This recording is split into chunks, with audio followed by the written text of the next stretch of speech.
नदी आहे आपली. या सगळ्या नद्या मारून टाकल्या आपल्या लोकांनी. दरवर्षी येणार मुंबई महानगरपालिका म्हणणार की आम्ही मिठी नदी साफ केली. ही साफ जोपर्यंत आजूबाजूची बस्ती हटत नाही तोपर्यंत या नद्या कधीही साफ होणार नाही. आपल्या सगळ्या नद्यांमध्ये सगळीकडे केमिकल्स भरलेली आहेत. का? आमचं पोल्युशन कंट्रोल बोर्ड काय करतं? उद्योगधंद्यांना प्रोत्साहन, कारण उद्योगपती ह्यांना प्रोत्साहन देतात.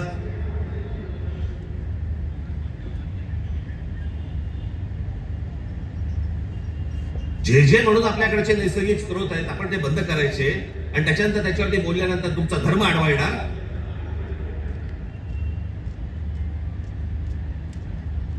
धर्माच्या गोष्टी तर मला तर कोणी सांगू पण नाहीत या लोकांनी. काही गोष्टी आपण आपल्यात सुधारल्या पाहिजेत.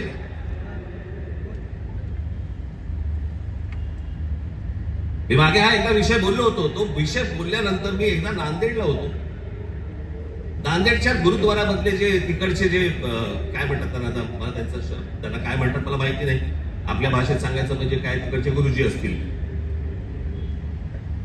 आणि त्यांनी मला सांगितलं की आपने जो कहा बहुत ठीक कहा. काय म्हणालो तुम्ही?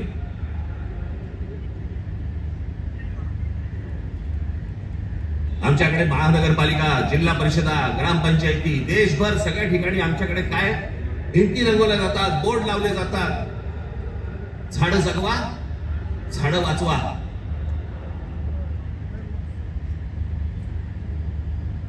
आणि आमच्याकडे देशामध्ये आपल्या हिंदूंचे अंतिम संस्कार, अंत्यविधी हे लाकडावरती होतात. कुठून येतं लाकूड?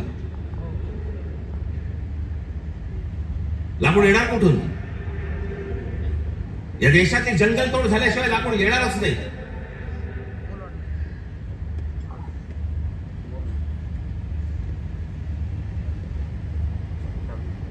आणि ह्याला पर्याय म्हणून काय त्या इलेक्ट्रिक विद्युत दाहिनी आल्यात ना. काही जण असतात कर्मठ, नाही विद्युत दाहिनी नाही आमच्या परंपरेनुसार. का? विद्युत दाहिनी केल्यावरती काय कल्याणला उतरवतात?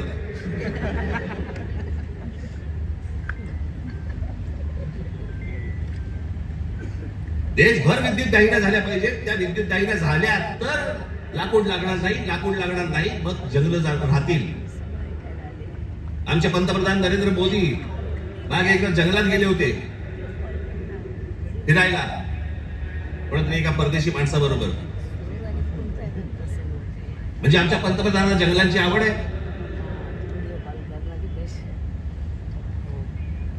म्हणजे त्या अंबानीच्या कुठेतरी त्या जामनगरला गेले, वंतारा का तंतारा काहीतरी.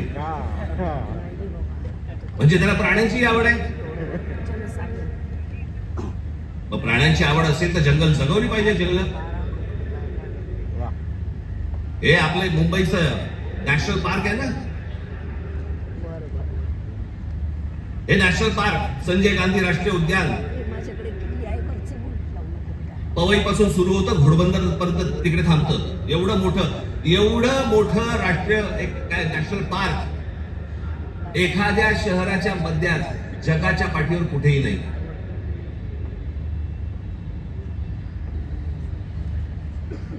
आपण आमचे मूळ विषयच आपण विसरलेलो आहोत.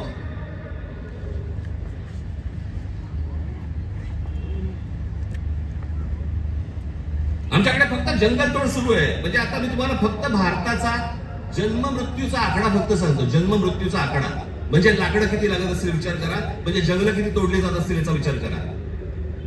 भारताचा मध्ये जन्म आणि मृत्यूचा दर दररोज 81,746 मुलं जन्म घेतात आणि दररोज 29,679 मृत्यू होतात रोज. दररोज साधारणपणे 50,000 लोकसंख्या वाढत आहे. महिन्याला 24,52,380 लोक जन्म घेतात आणि महिन्याला 8,90,370 लोक मृत्युमुखी पडतात. वर्षाला 2,94,28,560 जण जन्म घेतात आणि वर्षाला 1,06,84,440 जण मृत्युमुखी पडतात.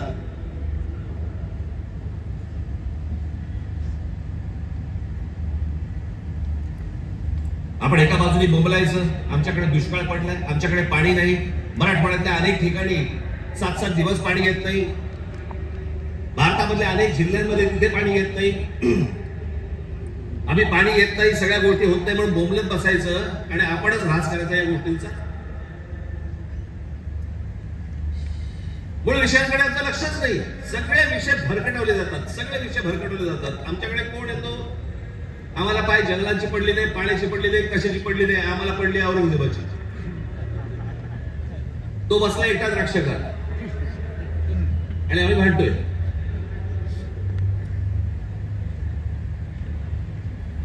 औरंगजेबाची कबर राहिली पाहिजे का उडवली पाहिजे? आत्ता कुठून आठवलं? चित्रपटाची जागे होणारे हिंदू काही कामाचे नाही.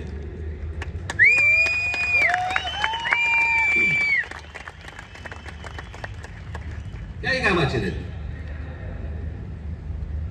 चित्रपट थिएटरमधून उतरला की हे उतरले.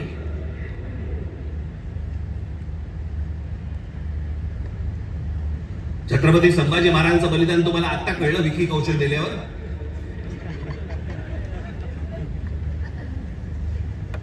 अक्षय खन्ना औरंगजेब बनून आल्यावर तुम्हाला औरंगजेब कळायला लागला?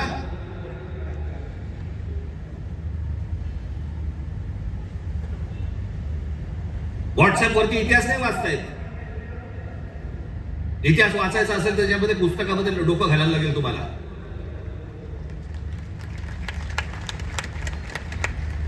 कोणीही बडबडायला लागले हल्ली इतिहासावरती. विधानसभेत पण बोलतात.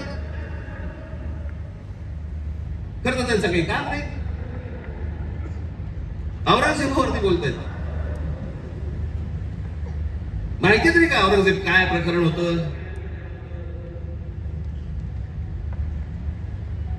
हे बाहेरून आलेले सगळे लोक. औरंगजेबाचा जन्म गुजरात मधला,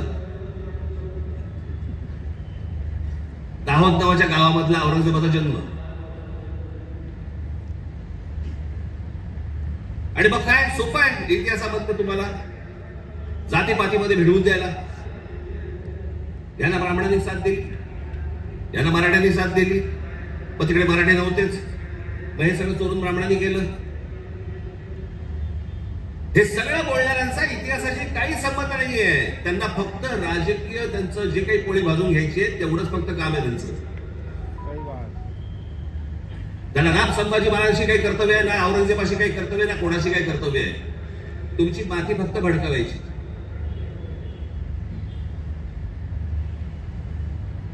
कसल्या इतिहास बोलतोय आपण? अहो, इतिहासाच्या पानात खोलवर गेलात ना, सगळ्या अपेक्षांची आणि कल्पनांची आणि भावनांची सगळी भांडी ठळाठळ फुटतील.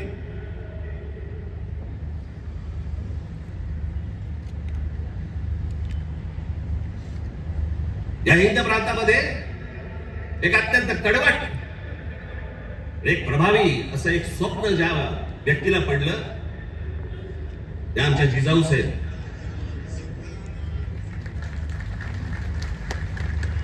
ते त्यांचं स्वप्न त्यांचे वडील असल्यापासून त्या बघत होते. त्यांना समजत नव्हतं हे काय चाललंय. आमचीच लोक ह्या लोकांकडेच का चाकरी करतायत?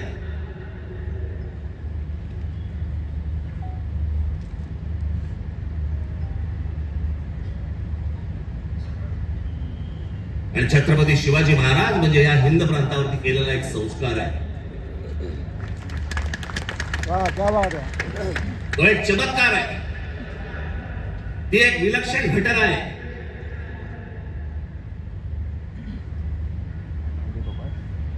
छत्रपती शिवाजी महाराज हा एक विचार आहे. तो विचार जन्माला यायच्या अगोदर या देशाची, या देश कुठचा होता, देश नव्हताच तो. या हिंद प्रांताची काय अवस्था होती, काय परिस्थिती होती?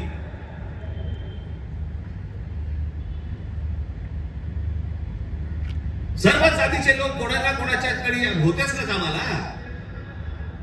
दूर कशाला जा? छत्रपती शिवाजी महाराजांचे वडील हे आदिलशेखच होते ना.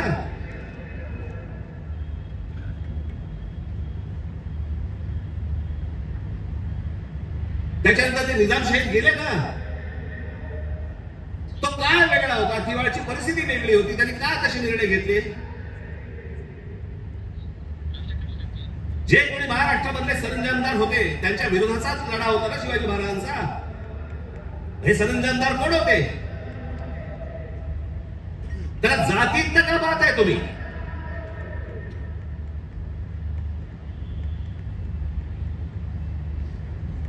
अफजल खानाचा वकील हा कोणी कुलकर्णी नावाचा होता, ब्राह्मण होता.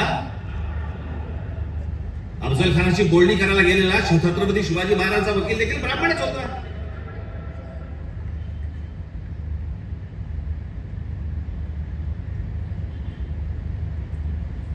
त्यावेळेस सगळीच माणसं वेगवेगळ्या लोकांकडे कामालाच होती.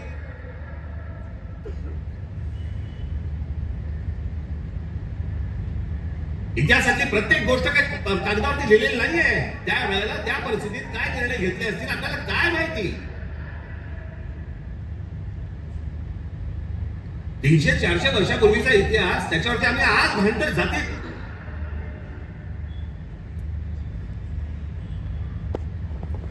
आग्र्याच्या दरबारामध्ये छत्रपती शिवाजी महाराजांच्या समोर संभाजी महाराज असताना संभाजी महाराजांकडनी औरंगजेबाची 5000 मनसबदारी स्वीकारलेली आहे. छत्रपती शिवाजी महाराजांच्या समोर महाराजांची होकार असल्याशिवाय होईल?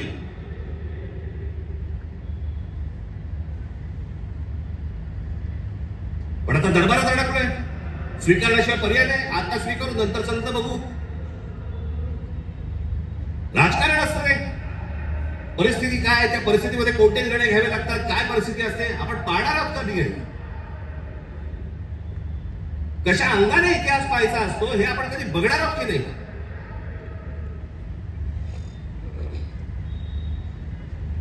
काही कशाला माहिती नाही. छत्रपती शिवाजी महाराजांसाठी औरंगजेबाचा जो माणूस आला होता, मिर्झा राजे जयसिंग राजपूत, हिंदू होता ना.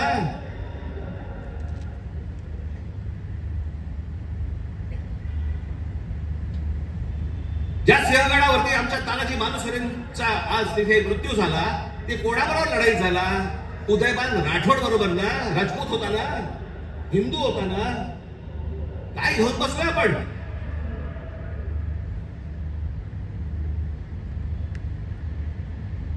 कोणत्या काळात जगतो आहोत आपण?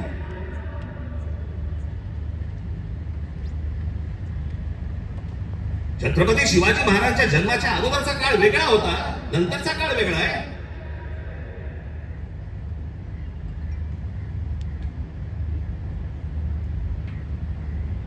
मी अनेकदा माझ्या भाषणात मी सांगितलेलं, परत एकदा सांगतो, औरंगजेब विषय निघालाय म्हणून.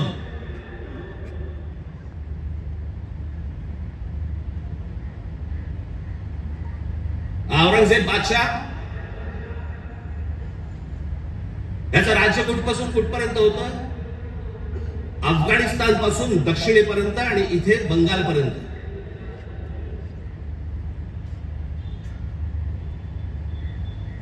छत्रपती शिवाजी महाराज ज्यावेळेला आग्र्यावरून निघाले, सुटले, महाराष्ट्र जेव्हा आले,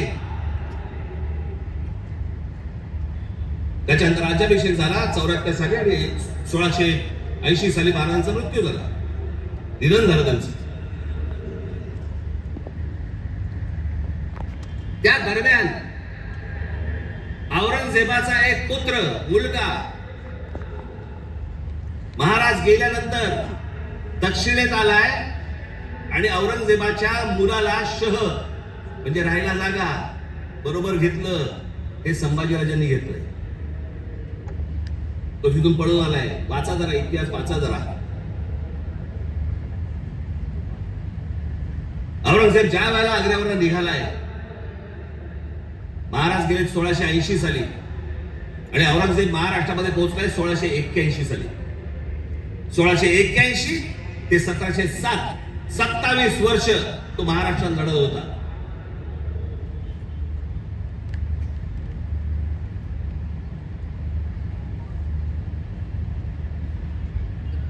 आमच्या संभाजी राजांबरोबर लढला.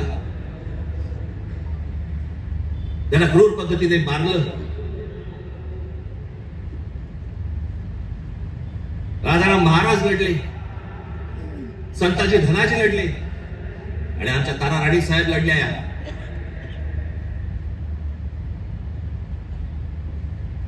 एक महाराष्ट्राचे खूप मोठे लेखक होऊन गेले नरहर कुरुंदकर.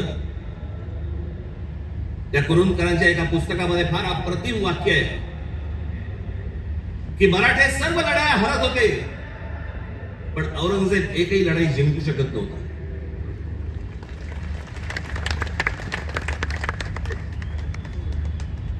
याचं कारण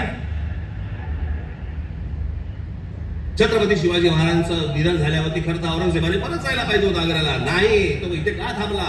एवढा मोठ्या बलाढ्य प्रदेशाचा राजा शहनशाह एका 2.5, 3, 3.5, 4 जिल्ह्याच्या एका राजासाठी इथे ठाण मांडून का बसला?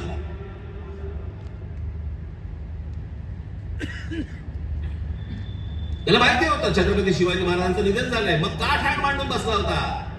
शिवाजी महाराज तर गेले होते, त्याला शिवाजी नावाचा विचार मारायचा होता जो त्याला जमला नाही. सगळे प्रयत्न केले, सर्व प्रयत्न केले आणि इथे शेवटी मेला. जगाच्या इतिहासामध्ये औरंगजेब वाचला जातो,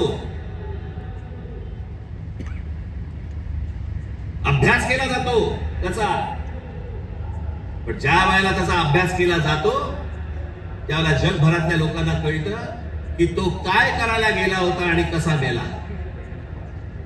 तिथे छत्रपती शिवाजी महाराजांचं नाव येतं जगभरामध्ये. जी कबर आहे ना, जी सजवलेली काढून टाका, कबर नुसती दिसली पाहिजे आणि तिथे एक मोठा बोर्ड लावा, आम्हा मराठ्यांना संपवायला आलेला औरंगजेब इथे आम्ही गाडला गेला.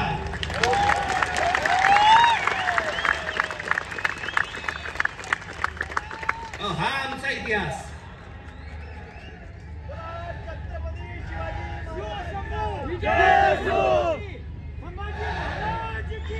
अफजल खान ज्या वेळेला इथे आला, इतिहास कशासाठी वाचायचा? इतिहासात बोध घेण्यासाठी वाचायचा. अफजल खान जेव्हा इथे आला त्यावेळेला प्रतापगडावरती मारला गेला खाली, तिथेच त्याची खाली कबर खोदली गेली, तिथेच त्याला पुरला. मराठीत एक फार अप्रतिम तो शब्द आहे ना, पुरून उरीन, तो आहे तुला पुरीन आणि उरीन. तो जो पुरला गेला तिकडे अफजल खानाला, तो शिवाजी महाराजांच्या होकाराशिवाय पुरला नसेल. त्याची कबर जी केली आहे ती महाराजांना विचारल्याशिवाय केली नसेल. महाराजांनी सांगितलं असेल निश्चित करा, जगाला कळू दे कोणाला मारलाय.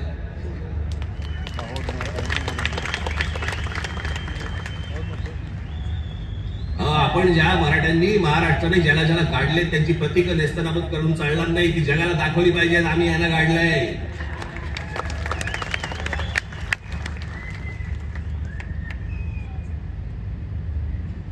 इस्रायलची खूप मोठी संघटना आहे मोसाद नावाची, त्याचं एक पुस्तक आहे. त्या पुस्तकामध्ये एक ओळ फार अप्रतिम ओळ आहे. त्याच्यात त्यांनी दिलंय की आम्ही अनेक स्मारकं बांधली इथे इस्रायलमध्ये, पण अनेक लोकांची आम्ही स्मारकं बांधली नाहीत. का? कारण ती जर बांधली तर जगामध्ये ते कृत्य आम्ही केलंय असं जगाला कळेल, म्हणून आम्ही नाही बांधली.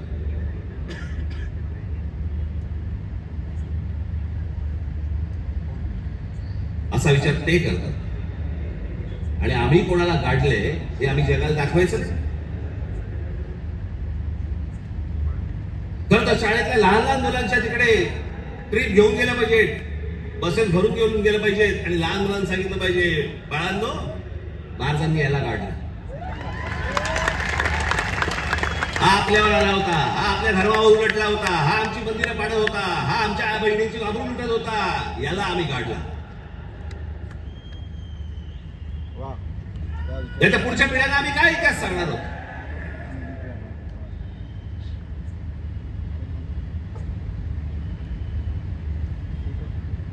माझ्या महाराष्ट्रातल्या सर्व तरुणांना आणि तरुणींना माझं सर्वांना सांगणं आहे, खास करून तरुणांना आणि तरुणींना, व्हॉट्सअप वरती इतिहास वाचायचा पहिला बंद करा. आणि इतिहास ज्या वेळेला तुम्हाला जातीतनं सांगण्याचा कोणीतरी प्रयत्न ज्याला करेल त्याला लक्षात ठेवा, तो कुठच्या ना तरी कुठच्या पक्षाला बांधील असेल. तुमची फक्त माती भडकवण्यासाठी हे सगळे उद्योग केले जातात. तुम्ही एक होऊच नाहीत, तुम्ही मराठी म्हणून एक येऊच नाहीत, तुम्ही महाराष्ट्र म्हणून एक येऊच नाहीत, याच्यासाठी जे सगळे प्रयत्न चालू असतात.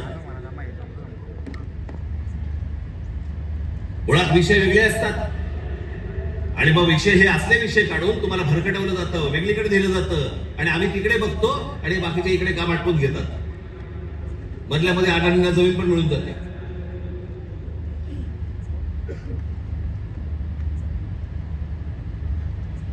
मुंबईचा विमानतळ दिला अदानीला, मग अजून कुठचा नवी मुंबईचा दिला अदानीला, मग आता पालघरचा दिला अदानीला, मग तिकडचं बंद दिला अदानीला. अदानी हुशार निघाला, आम्ही अडाणी निघालो.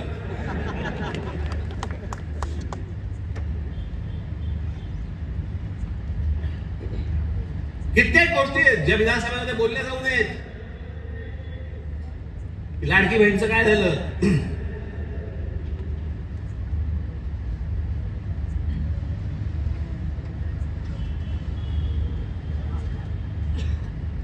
लाडकी बहीणचं काय झालं? काही नाही, बंद होणार ती योजना. मी निवडणुकीच्या वेळेला सांगत होतो, पण माझं खरं सांगून तुम्हाला पटलं नाही, त्यांचं खोटं सांगून पटलं. काय कमाल आहे.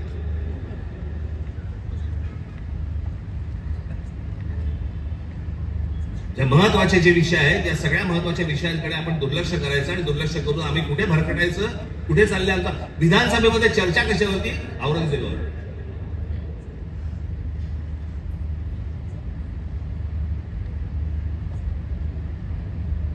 मी तुम्हाला मुद्दामून सांगतोय की तो तुर्कस्तान म्हणजे आताचा टर्की हा देश तलवारीच्या धारेवरती, धर्माच्या धारेवरती उभा राहिला. सगळ्या ठिकाणी आक्रमण केली. हा औरंगजेब हे सगळे आहेत ना, बाबर बिबर पासून सगळे, हे सगळे तुर्की मंगोलियन लोक आहेत. आपण ज्यांना मोघल म्हणतो ना, मोघल म्हणजे मंगोल्स, चंगीज खान वाले. हा तुर्की मंगोल आहे. सगळ्या धर्मात, सगळं मुस्लिम धर्म तलवारीच्या धारेवरती सगळ्या देशभर जगभर पसरवण्याचा प्रयत्न केला. नंतर धर्माच्या आधारावरती तुम्हाला देश नाही उभा करता येत. हे अनेक देशांना समजलं.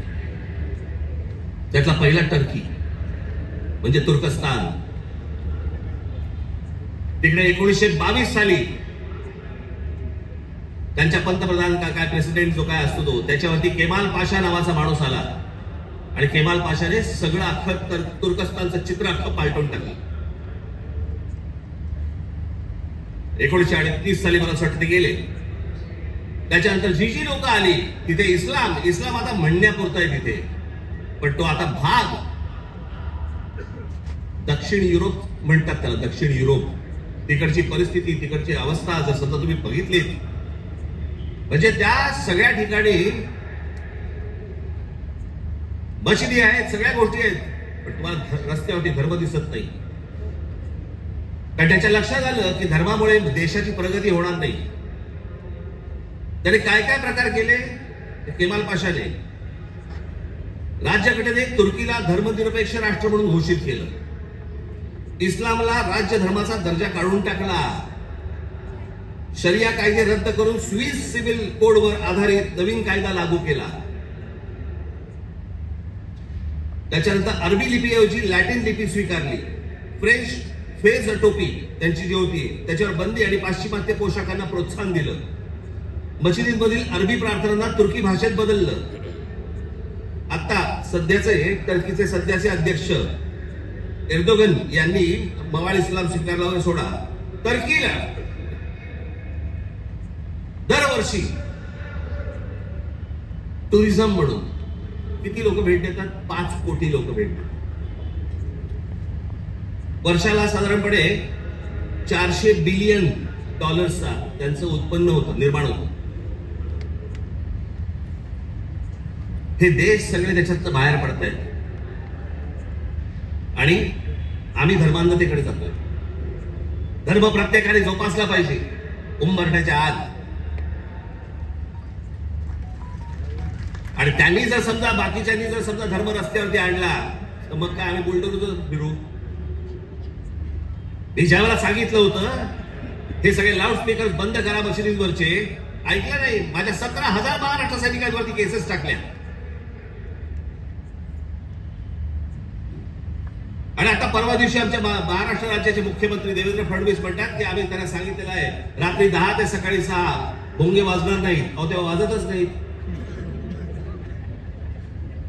प्रश्न आहे सकाळी 6 ते संध्याकाळी रात्री 10.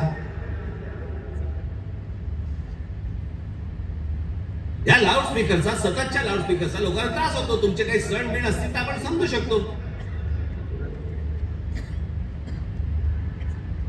पण सरकार म्हणून कोणतेही पाऊल न उचललं. पाऊल कोणी उचललं? उत्तर प्रदेशने उचललं, योगींनी उचललं. त्यांनी सगळ्यावरचे लाऊडस्पीकर बंद केले. आपण इथे घोषणा केली, लाऊडस्पीकर त्यांनी बंद केले. आमच्या इकडे तसंच चालू आहे.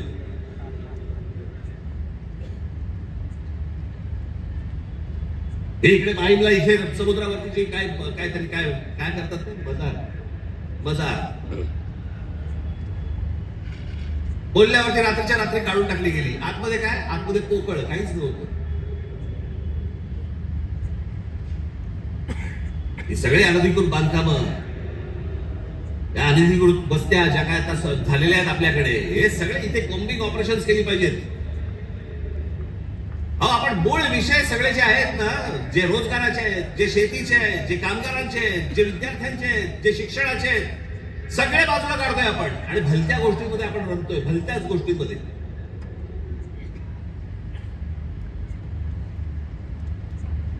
आज त्या बीडला जे झालं ते संतोष देशमुख, काय बिचारे त्यांना काय किती घाणेरड्या पद्धतीने मारावं, किती घाणेरड्या पद्धतीने मारावं. पण तुमच्या अंगामध्ये नसामध्ये जर एवढी क्रूरता भरलेली असेल ना, मी दाखवीन जागा, तिथे जा.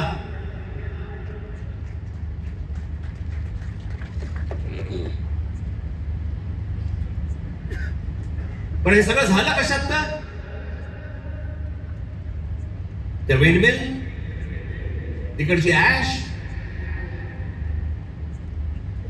तो तिकडचा तो काय प्रकल्प, त्याच्यात निर्माण होणारी जी काही ती राख आहे.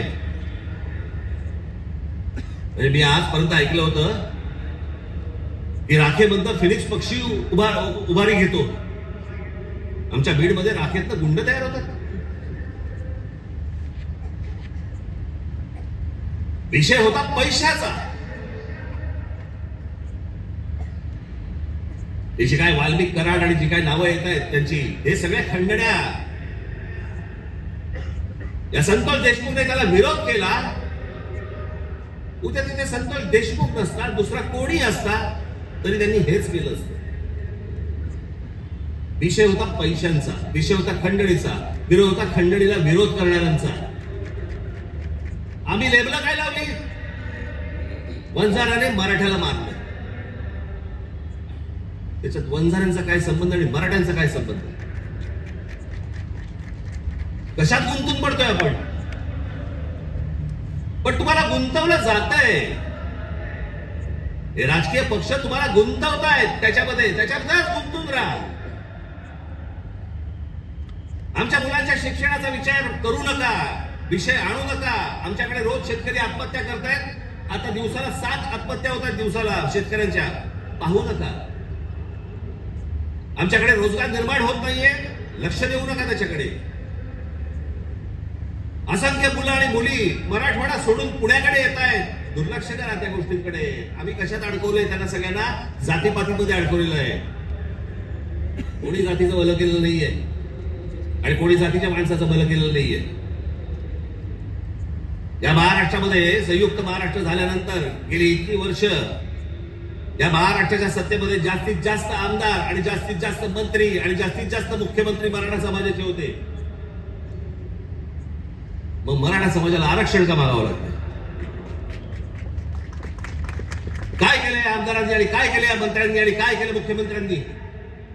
जर माझ्या मराठा समाजाला जर समजा आरक्षण मागायला लागत असेल, मग एवढे आमदार आजपर्यंत का निवडून दिले? एवढे खासदार आजपर्यंत का निवडून दिले? एवढे मुख्यमंत्री का झाले? एवढे मंत्री का झाले? मग या लोकांनी काय केलं? जात जातीला कधीच सांभाळत नाही.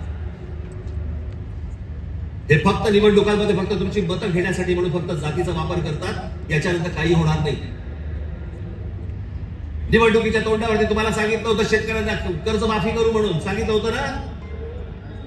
काल अजित पवार बोलले 30 तारखेच्या आत पैसे भरून टाका, कर्जमाफी वगैरे काही होणार नाही. म्हणजे निवडणुकीच्या तोंडावरती तुम्ही वाटेल त्या गोष्टी बोलणार आणि निवडणूक संपल्यानंतर लोकांनी भाबडेपणाने मतदान केल्यानंतर तुम्ही आता ऐन मोक्यावरती बोलणार की पैसे भरून टाका म्हणून.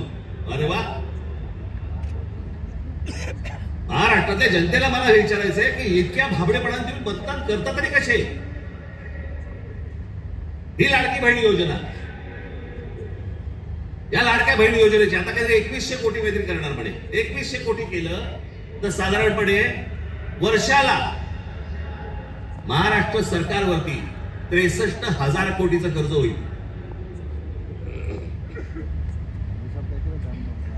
म्हणजे साधारणपणे 5 वर्षाचे काढा तुम्ही किती होतात. 3, 3.5, 4 लाख कोटी होतात. हे फक्त वाटण्यात. ते वाटू शकत नाही. सरकारकडे पैसे नाही. ही योजना बंद होणार. कर्ज काढून दिवाळी साजरी करायला सांगितले कोणी. जे मूळ प्रश्न आहे, जे रोजगाराचे प्रश्न आहे, माझ्या महाराष्ट्रामध्ये माझ्या मराठी मुला मुलींना नोकऱ्यांचे प्रश्न आहेत, ते सोडवा. आस्थापना येत आहेत आणि तुम्ही बाहेरच्या लोकांना भरताय कंत्राटी कामगार म्हणून. माझ्या महाराष्ट्रामधल्या मुलांना कळत नाहीये, मुलींना कळत नाहीये. कारण आम्ही गुंतवलेत कशात. आम्ही जातीत गुंतवलेत. मारामाऱ्या करा, डोकी फोडा, व्हॉट्सअपवरती जातीत शिव्या घाला, हे उद्योग आमचे सगळे सुरू आहेत. मूळ प्रश्नाकडे आहे कोणाचं लक्ष. खरं तर मूळ प्रश्नांवरती तुम्ही सरकारला धारेवर धरलं पाहिजे, मंत्र्यांना धारेवर धरलं पाहिजे.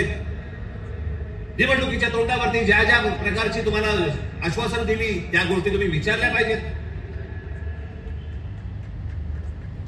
पण मुळात आपलंच लक्ष जर समजत असेल तर बाकीच्यांचं फावणारच आहे.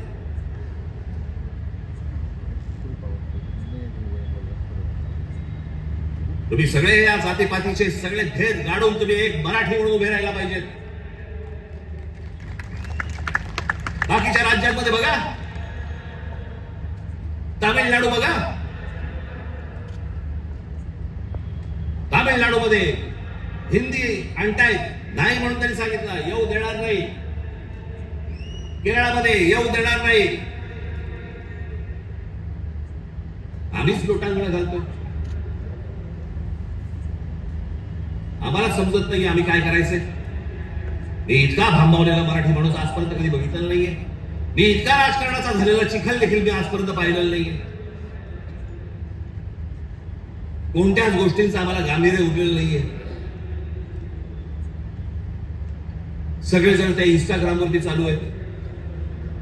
कारण डान्स बार बंद झाले. तिकडे जे हे चालायचं ते सगळं मोबाईलवरती आलं. कशात गुंतून पडलेला आहात एकदा जर विचार करा.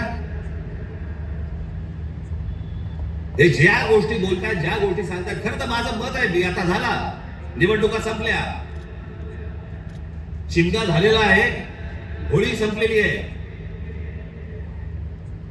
तुमच्या साक्षीने सांगतो, माझा खरं तर देवेंद्र फडणवीस तुमच्या हातामध्ये एक चांगलं राज्य, सुसंस्कृत राज्य हातामध्ये आलेलं आहे. याच्याकडे नीट बघा.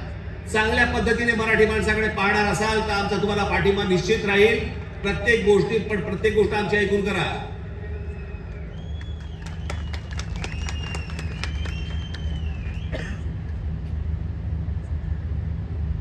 महाराष्ट्र आसुसलेला आहे. आता उन्हाळा आहे, आता पाण्याचे प्रश्न सुरू होतील. शेतकऱ्यांच्या आत्महत्यांचे आहेतच आहेत, कर्जांचे आहेत. कोणी कंपन्या येतात त्या कुठची कंपनी आली ती लुटून गेली ते तो रस्ता काहीतरी इतके भाबड्या. आता पैसे दिले की महिन्याभरात दुप्पट होतील. कोण देतं असं करून. का गुंतवता अशा ठिकाणी पैसे तुम्ही. पण या सगळ्या ह्याच्यामध्ये मी तुम्हाला दोष देणार नाही. ही जी असुरक्षितता जी आलेली आहे ना, आर्थिक असुरक्षितता आलेली आहे, वैचारिक असुरक्षितता आलेली आहे, मंदिरांच्या बाहेर रांगाच्या रांगा लागल्या आहेत. जे बुवा बिवा जे काय आता सध्या नवीन आले ते सगळे जण त्यांच्याकडे रांगाच्या रांगा लागल्या आहेत. लोक भक्तीने जात आहेत, भावनेने जात आहेत, अडकून पडतायत. ठीक आहे, पण चांगल्या गोष्टीत तरी पडतायत.